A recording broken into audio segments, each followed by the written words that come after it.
मेराज और अक्ल। अल्लाह ताला ने हमारे नबी सल्लल्लाहु ताला अलैहि वआलिहि वसल्लम को जिन मौजिज़ात से मुशर्रफ फरमाया, उनमें सफ़र मेराज निहायत अज़ीमुश्शान है कि आप सल्लल्लाहु ताला अलैहि वआलिहि वसल्लम ने अपने जिस्मानी वजूद के साथ मस्जिद हराम से मस्जिद अक़सा तक का सफ़र किया, फिर वहाँ से आसमानों और उससे बाला जन्नत व अर्श की सैर की और खुदाबंद क़ुद्दूस की बेशुमार निशानियों और अजायबात का मुशाहिदा फरमाया। और ये सारी सैर और मुशाहिदात रात के बहुत मुख्तसर हिस्से में किए। हालांकि सफ़र की तफसीलात के पेश नज़र आम अक़ल के मुताबिक जिस्म इंसानी के साथ ये चीज़ें मुमकिन नहीं, और मुमकिन माने भी तो इस सैर की तकमील के लिए लाखों साल चाहिए। लेकिन ये दोनों बातें यानी जिस्म इंसानी के साथ ऐसी सैर और चंद लम्हात में लाखों बरस की मसाफत तय करना सिर्फ सतही नज़र और ज़ाहिरी अक़ल के एतबार से नामुमकिन महसूस होते हैं, वरना नज़र ईमानी की बीनाई से देखें और अक़ल इंसानी की गहराई से गौर करें तो इसमें इनकार की कोई वजह नहीं। निगाह ईमानी के लिए आयत मेराज के शुरू के चंद अल्फाज सुब्हानल्लज़ी अस्रा बिअब्दिही, पाक है वो ज़ात जिसने अपने ख़ास बंदे को सैर कराई, है काफ़ी हैं कि ये सैर नबी करीम सल्लल्लाहु ताला अलैहि वआलिहि वसल्लम ने ख़ुद नहीं की, बल्कि उस हस्ती ने आप अलैहिस्सलातु वस्सलाम को ये सैर करवाई जो हर ऐब, कमी, कोताही, नुक्स और कमज़ोरी से पाक है, जिसने 6 दिनों में आसमान व ज़मीन बनाए, जो किसी शय को वजूद बख्शना चाहे तो सिर्फ इतना फरमाता है हो जा, तो वो चीज़ हो जाती है। इन्नमा अमरुहु इज़ा अराद शैअन अन यक़ूल लहू कुन फ़यकून, जिसका हुक्म पलक झपकने की मिक़दार में नाफिज हो जाता है। वमा अमरुना इल्ला वाहिदतुन कलम्हिम बिल बसर, सूरज चांद जिसके हुक्म के पाबंद हैं, मुसख्खरातिम बिअम्रिही, जिसने आसमान को नज़र आने वाले सुतूनों के बगैर बुलंद कर दिया, रफ़अस समावाति बिग़ैरि अमलिन तरौनहा, जिसने अरबों कहकशाओं और खरबों सितारों के जहान आबाद कर दिए और इनसे आसमान की वसअतें सजा दीं।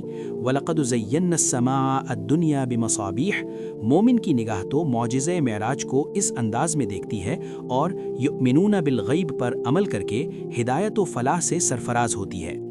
दर हकीकत कुदरत खुदाबंदी ही की एक सूरत इस मौजिज़े की बुनियाद है, जिसे इस्तिलाह में तय्ये ज़मान यानी वक्त सिमट जाना और तय्ये मकान यानी फासले सिमट जाना कहा जाता है, और ये दोनों चीज़ें नक़्ल व अक़ल से साबित हैं। तय्ये ज़मान ये है कि सैकड़ों या हज़ारों या इससे ज़ायद सालों का ज़माना चंद लम्हात में गुजर जाए, और तय्ये मकान ये है कि हज़ारों लाखों बरस की मसाफत चंद लम्हों में तय हो जाए। ज़मान व मकान की वसअतों की महदूद वक्त और मसाफत में समा जाने से मुताल्लिक़ मौजिज़ात और करामात क़तई आयात और रिवायात से साबित हैं। दोनों की एक एक मिसाल पेश खिदमत है। तय्ये ज़मान की दलील ये है कि कुरान पाक में सूरह बकरा आयत 259 में एक वाक़या बयान हुआ, जिसका आयात व तफासीर की रोशनी में खुलासा ये है कि हज़रत उज़ैर अलैहिस्सलाम एक गधे पर सवार अपने साथ कुछ फल पानी रखे एक बस्ती के पास से गुजरे जो छतों के बल गिरी पड़ी थी। ये देखकर आप अलैहिस्सलाम ने कहा कि अल्लाह इन लोगों को इनकी मौत के बाद कैसे ज़िंदा करेगा। अल्लाह ताला ने हज़रत उज़ैर अलैहिस्सलाम को 100 साल मौत की हालत में रखा, फिर उन्हें ज़िंदा किया। उनके फल पानी सब सलामत थे, जबकि गधे की हड्डियां तक सलामत ना रहीं। अल्लाह ताला ने हज़रत उज़ैर अलैहिस्सलाम से पूछा कि तुम यहाँ कितना अरसा ठहरे हो। उन्होंने अर्ज़ की, मैं 1 दिन या इससे भी कम वक्त ठहरा हूँ। अल्लाह ताला ने फरमाया, नहीं बल्कि तुम यहाँ 100 साल ठहरे हो। अपने खाने और पानी को देखो कि अब तक बदबूदार नहीं हुआ, और अपने गधे को देखो जिसकी हड्डियां तक सलामत ना रहीं। ये सब इसलिए किया गया ताकि हम तुम्हें लोगों के लिए एक निशानी बना दें। अब हमारी कुदरत का नज़ारा देखने के लिए ये हड्डियां देखो कि हम कैसे इन्हें जिंदा करते हैं। चुनाचे चंद लम्हों में वो गधा दोबारा सही सालिम जिंदा हो गया। इस वाक़े से वाज़े होता है कि गधे पर तो 100 साल का अरसा गुजर गया, जबकि हज़रत उज़ैर अलैहिस्सलाम और फल पानी पर 1 दिन के करीब का वक्त गुजरा। यही तय्ये ज़मान की सूरत है कि एक तवील अरसा किसी पर थोड़ी सी देर में गुजर जाए। तय्ये मकान यानी फासलों का सिमट जाना कुरान पाक के एक दूसरे वाक़े से साबित होता है। चुनाचे कुरान पाक में सूरह नम्ल आयत नंबर 38 से 40 में मज़कूरा कलाम का खुलासा और तफसीर ये है कि हज़रत सुलेमान अलैहिस्सलाम ने मलिका बिल्कीस के तख्त के मुताल्लिक़ सुना, जो दूसरे मुल्क में सैकड़ों मील के फासले पर था। आप अलैहिस्सलाम ने मलिका को इस्लाम की दावत देने के मकसद से अपने दरबारियों से फरमाया कि वो तख्त कौन लाएगा। एक ताकतवर जिन ने कहा कि मैं आपका दरबार बर्खास्त होने से पहले वो तख्त हाजिर कर दूंगा। لیکن اس کے بعد حضرت سلیمان علیہ السلام کے وزیر اس میں اعظم کا علم رکھنے والے حضرت آصف بن برخیہ علیہ الرحمہ نے عرض کی کہ میں آپ کے پلک جھپکنے سے پہلے وہ تخت حاضر کر دوں گا۔ چنانچہ ایسا ہی ہوا اور پلک جھپکنے میں وہ تخت سامنے موجود تھا۔ اس طرح کی دیگر آیات اور احادیث بھی موجود ہیں۔ خلاصہ کلام یہ ہے کہ اللہ تعالیٰ قادر، قدیر، مقتدر اور خالق ہے۔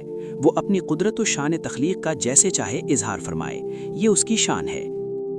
موجودہ سائنسی دور میں معجزہ معراج کا سمجھنا اور ماننا مزید آسان ہو چکا ہے، کیونکہ پہلے لوگ کائنات میں موجود قوانین خداوندی سے واقف نہیں تھے تو عقل میں نہ آنے والی چیزوں کا انکار کر دیتے تھے۔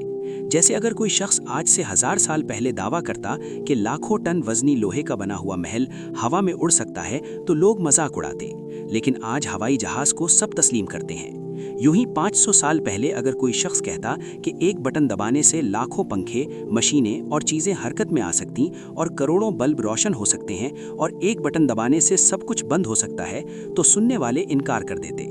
لیکن آج پاور ہاؤس کا ایک بٹن دبانے سے یہ سب حقیقی دنیا میں ہو رہا ہے اور سب اسے مانتے ہیں۔ جب انسانی علم و قدرت کا کرشمہ ایسا حیران کن ہے تو قدرت خداوندی کا آپ خود ہی تصور کر لیں۔ صرف سمجھانے کے لیے عرض ہے کہ شب معراج میں مانوی بٹن آف کر کے سارا زمینی نظام روک کر معراج کرائی گئی ہو اور وہاں سے واپسی پر دوبارہ نظام متحرک کر دیا گیا ہو تو خدا کی قدرت سے کیا بعید ہے۔ اب تو سائنسدان برملا اعتراف کر رہے ہیں کہ ہم اب تک کائنات کے رازوں کا بہت معمولی سا حصہ دریافت کر سکے ہیں۔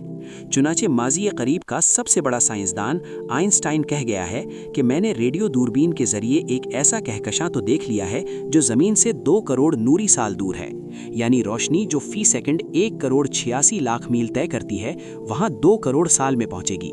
لیکن جہاں تک کائنات کی سرحدیں معلوم کرنے کا تعلق ہے، اگر میری عمر 1 ملین یعنی 10 لاکھ برس بھی ہو جائے تب بھی دریافت نہیں کر سکتا۔ کائنات یہ ابھی نہ تمام ہے شاید کہ آ رہی ہے دمادم صدائے کن فیکون۔ ہماری آنکھوں کے سامنے ناممکن امور ممکنات میں بدل رہے ہیں۔ موبائل فون اور انٹرنیٹ کے ذریعے چند لمحوں میں ہماری آوازیں، پیغامات، ای میلز ہزاروں میل دور پہنچ جاتے ہیں۔ یوں ہی کسی جگہ ہونے والا واقعہ چند سیکنڈ میں تمام دنیا میں ٹی وی اور انٹرنیٹ کے ذریعے قابل مشاہدہ ہو جاتا ہے۔ کار سے جہاز کی رفتار تیز ہے اور خلائی شٹل کی اس سے زیادہ تیز ہے، اور مریخ جانے والی گاڑی کی رفتار تمام سابقہ گاڑیوں سے تیز تر ہے۔ ہوا سے تیز رفتار آواز ہے اور آواز سے تیز رفتار روشنی ہے۔ یوں ہی کائنات میں ستاروں کی گردش ناقابل یقین حد تک تیز ہے۔ الغرض ابھی تو کائناتی حقائق ظاہر ہونے کی ابتدا ہے، آگے آگے دیکھیے ہوتا ہے کیا۔ ان سب حقائق کے ہوتے ہوئے غور کر لیں کہ ان تمام رفتاروں کا خالق، کائنات کا مالک اگر اپنے رسول صلی اللہ تعالیٰ علیہ وآلہ وسلم کو چند لمحوں میں لاکھوں میل کی سیر اور کروڑوں مشاہدات کروا دیتا ہے تو اس میں کون سی بات ناممکن اور خلاف عقل ہے؟ آپ کا بہت شکریہ کہ آپ ابھی تک ہمارے چینل پر موجود ہیں۔ اگر ویڈیو اچھی لگی تو لوگوں کے فائدے کے لیے اسے دوسروں تک ضرور شیئر کریں۔ مزید اچھی ویڈیوز کے لیے آپ چینل کو لازمی سبسکرائب کر سکتے ہیں۔ زندگی رہی تو ایک نئی ویڈیو کے ساتھ جلد ملاقات ہوگی۔ تب تک کے لیے اللہ حافظ۔